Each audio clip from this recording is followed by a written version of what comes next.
भीम से दुर्योधन की जंघा पर वार करने के लिए कहा। लेकिन यदि नियमों की ही बात की जाए तो कोई वज्र का शरीर लेकर किसी युद्ध में कैसे जा सकता है?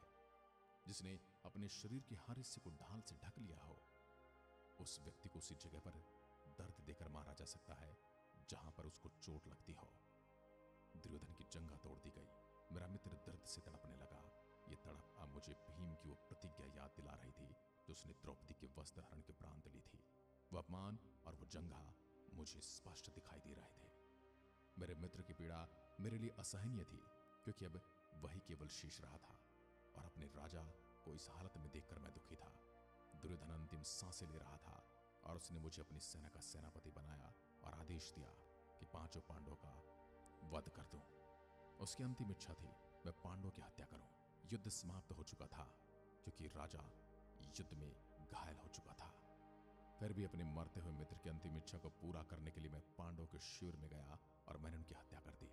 और उसमें मेरे मार्ग में जो भी आया मैंने उन सब की हत्या कर दी। और मैंने हत्या कर दी धृष्टद्युम्न की, शिखंडी की, जिन्होंने मेरे पिता को छल से मारा था। भयावह नरसंहार हुआ। मैंने युद्ध में भी बहुत नरसंहार किया, पर जो संतोष मुझे उस हत्याओं के बाद मिला वो पहले कभी प्राप्त नहीं हुआ। किंतु उस शिविर में पांडव नहीं उनके पुत्र सो रहे थे। मैं पांडवों को नहीं बल्कि उनके कुल के विनाश को करके आ रहा था।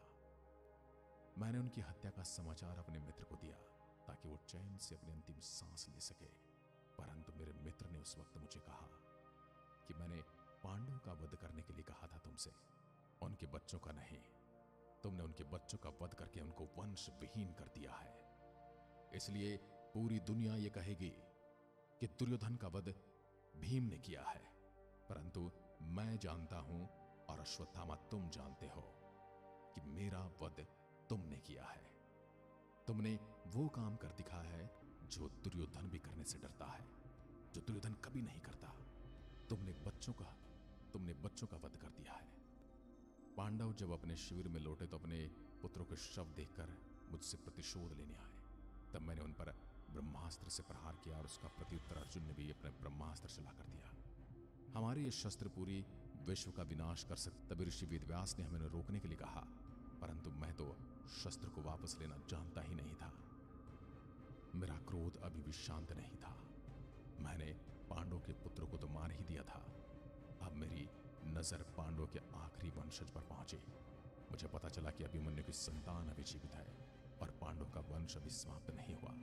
तो मैंने उस ब्रह्मास्त्र को उत्तरा के गर्भ की ओर भेज दिया, पांडवों के अंतिम वंशज को मारने के लिए। श्री कृष्ण का धैर्य समाप्त हो चुका था। अब मेरे लिए उनके पास क्षमा शीश नहीं थी। उन्होंने उत्तरा के बच्चे को तो बचा लिया, किंतु मुझे जीवन दान देकर हमेशा के लिए मार दिया।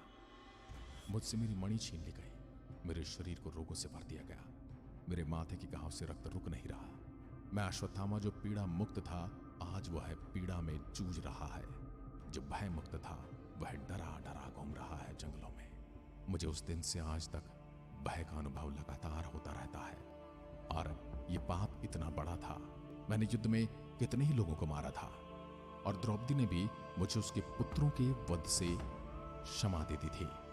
परंतु जो मैंने अजन्मे बालक पर प्रहार किया था उसके लिए मुझे क्षमा नहीं किया गया। इसलिए सुने वो लोग जो अपने अजन्मे बच्चों को ही गर्भ में गर्भपात कराकर मार देते हैं, यकीन मानिए मेरी तरह तुम्हारा हश्र होने वाला है।